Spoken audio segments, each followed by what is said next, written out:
Now at this point I'm going to overlay the systems approach to Vedic astrology as developed by Professor V.K. Chowdhury and his son K. Rajesh Chowdhury. Systems approach was based on 30 years of empirical studies on thousands of charts. Professor Chowdhury worked with his wife, a Sanskrit scholar, and worked with Ayurvedic physicians and other Jyotishis, Vedic astrologers. And they eliminated every technique that was not replicable. And they reduced Vedic astrology to the 4 elements, the 12 houses, the 12 signs, the 9 planets, and the planetary periods, and gave us a paradigm to evaluate the strengths and weaknesses of the planets and the functional nature of the planets, which changes for every rising sign. So for one rising sign, Saturn will cause harm, but for another rising sign, Saturn will never cause harm. The same holds true for all 7 planets. They have a functional nature which changes for each ascendant or rising sign. And until astrologers figure that one out, then they are not giving accurate information. Half of what they say comes true, the other half does not come true. With systems approach, we have a much higher rate of accuracy. Now for the Cancer rising sign, we say there are 5 planets that will never cause harm. These include Sun, ruling the house of wealth, status, and continuation of family life. Moon, ruling the very chart itself. Mercury, ruling the house of independence and self-expression. Venus, ruling the house of parents, property, home life. And Mars, ruling the house of professional life. There is no dreaded Kuja dosha or Malik dosha ever for Meghan. Some astrologers would say, oh, Mars in the 12th is not good for marriage. Mars will never cause harm for this chart. Its Multracone sign is Aries. It falls into Kendra. And its non-Multracone sign is Scorpio, which falls into Trine. So technically, for Cancer rising sign, Mars becomes Raj Yoga Karaka, kingly yoga. Will never cause harm. Now, nobody should strengthen Rahu or Ketu, so nobody should wear a Hessonite, nobody should wear a cat's eye. We need to propitiate planets that can cause adverse effects, and these include Bhuta Yagya and Deva Yagya, which are charities and chants. So she can help afflicted persons on Saturdays. She can help holy persons on Thursdays. She could listen to the pujas for Shiva on Saturdays and Ganesh on Thursdays. That will pacify Rahu and Ketu. We want to honor the planets that can cause adverse effects at any time, because Brahma has blessed the planets with a boon, with the instruction, do good to those who honor you. He goes on to say that the entire creation and destruction of the universe is all under the authority and administration of the Navagraha, the 9 planets. Therefore, they are most venerable. So if we honor the planets, then they are under the instruction to reduce their impact, the adverse effects that they can cause.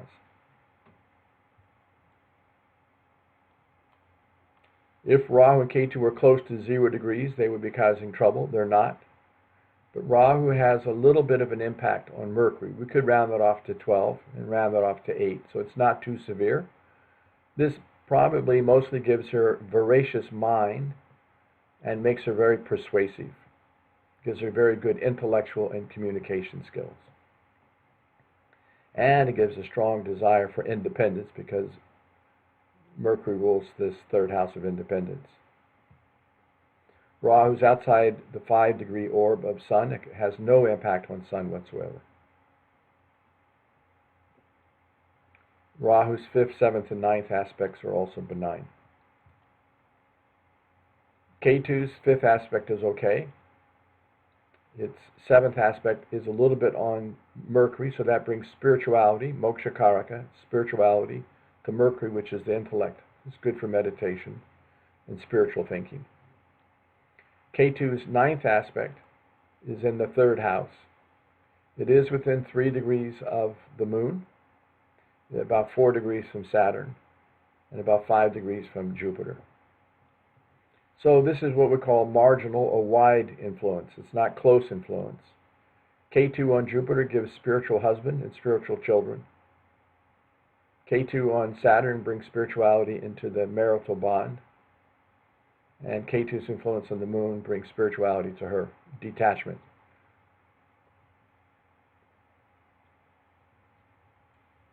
But it would be good to strengthen moon in this chart, because moon rules the chart. So she can wear white clothing and a single pearl, about 10 carats in size, as a pendant on a chain.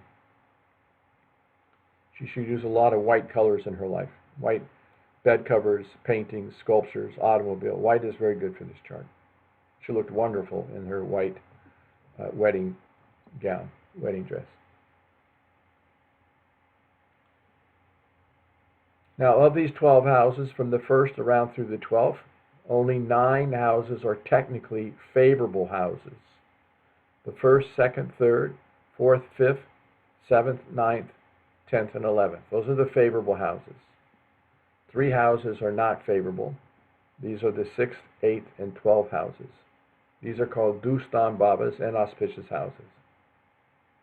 Planets going into the 6th, 8th, or 12th become weak automatically. And planets ruling the 6th, 8th, or 12th can, in some cases, cause adverse effects. Not in all cases. It depends on the position of the Multracone signs. The Multracone signs are 1, 4, 5, 6, 7, 9, and 11. If any of the Multracone signs fall in the 6th, 8th, or 12th house, then those planets become functional malefics for that particular horoscope. So for Cancer rising sign, we do have to manage Jupiter ruling the 6th house. We have to manage Saturn ruling the 8th house.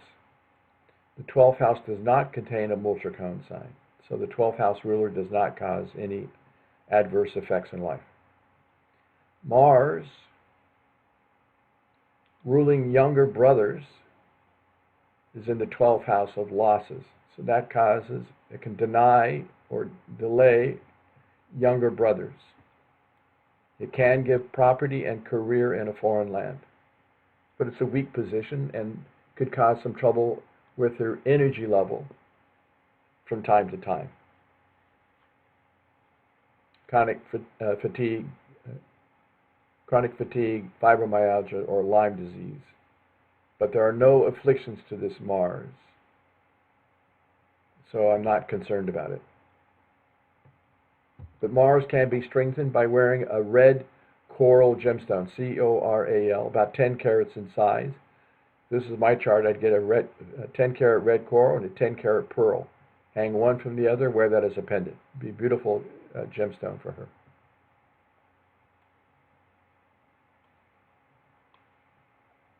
Venus is considered extremely well placed, ruled by the royal sun, which is ruled by the royal moon, which is ruled by Mercury, which is ruled by moon.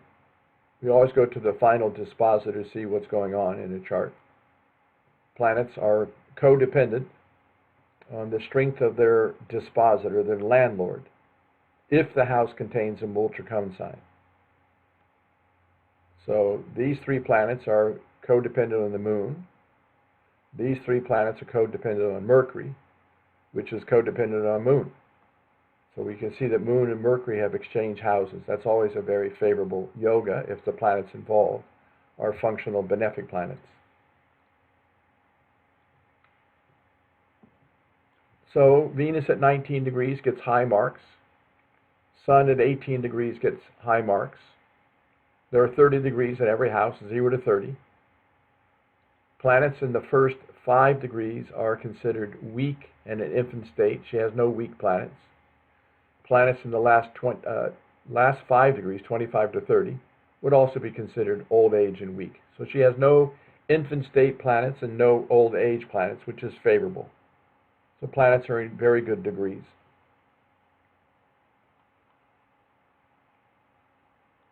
So the Sun, the Mercury, the Venus are carrying the chart. These 4 planets are in very good shape.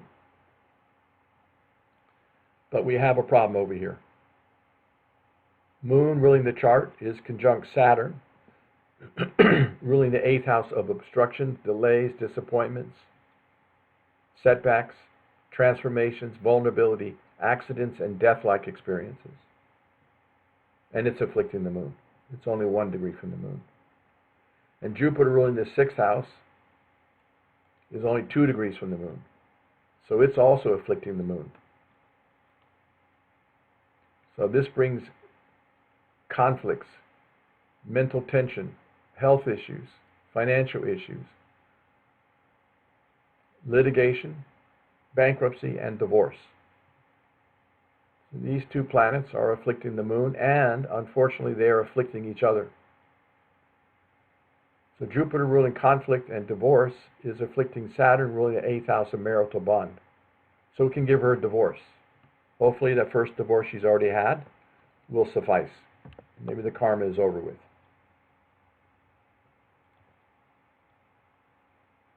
But she's still vulnerable to it if she does not do the remedies for her chart.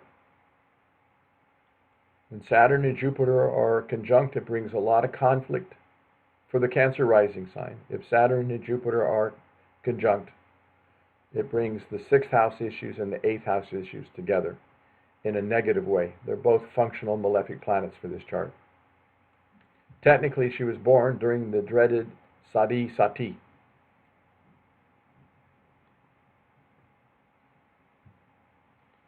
That's the 2.5 years when Saturn transits the house before the moon, 2.5 years on the moon, and 2.5 years after the moon.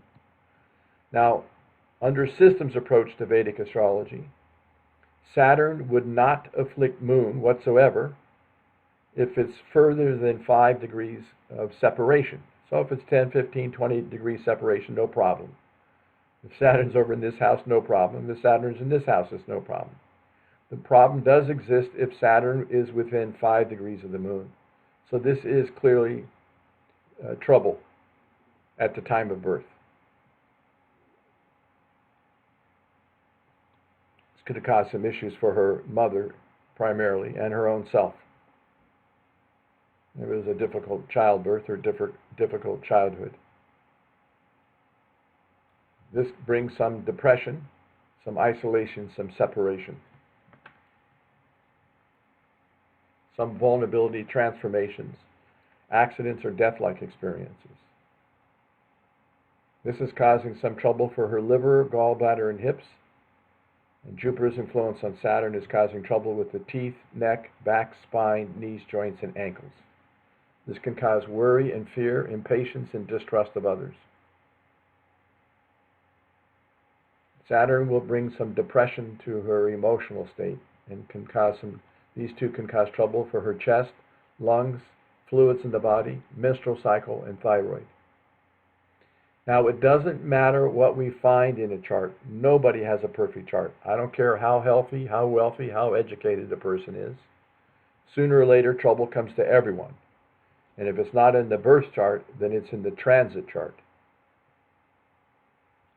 So these 2 planets are afflicting the moon. She really needs a lot of white colors, and she needs the single pearl.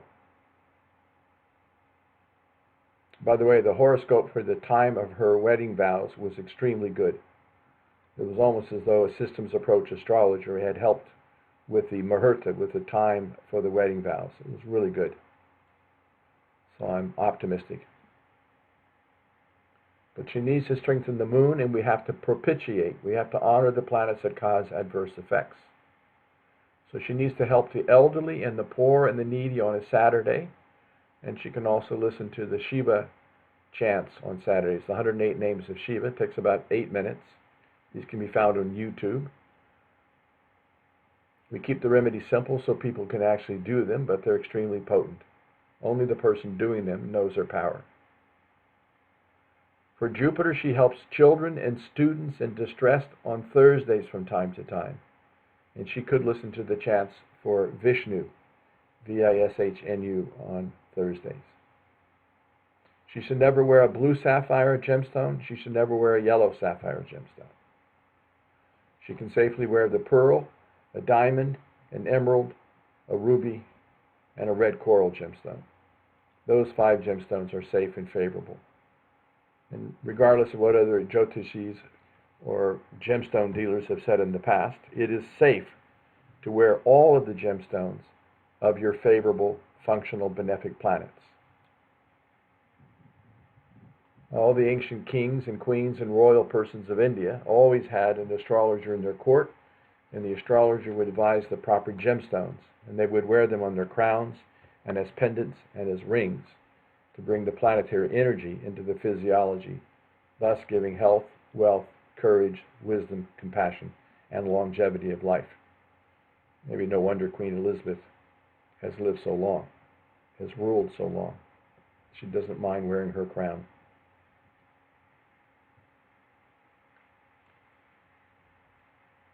So these are the main points for the chart. We do check the 1/9 divisional Navamsh chart to see if any planet has gone debilitated.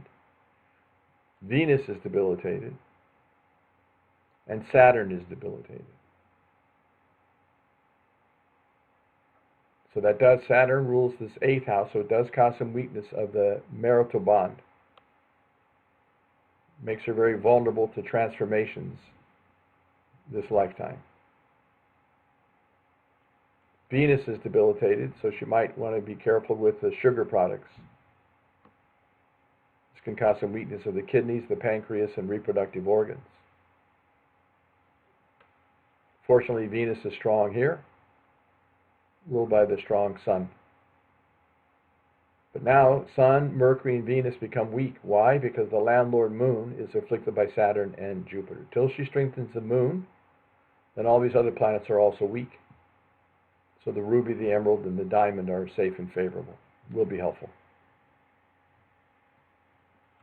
Okay, these are the main points for the chart for Meghan, Duchess of Sussex. I wish her and Prince Harry all the best in health, happiness, peace, and prosperity. Namah Shivaya.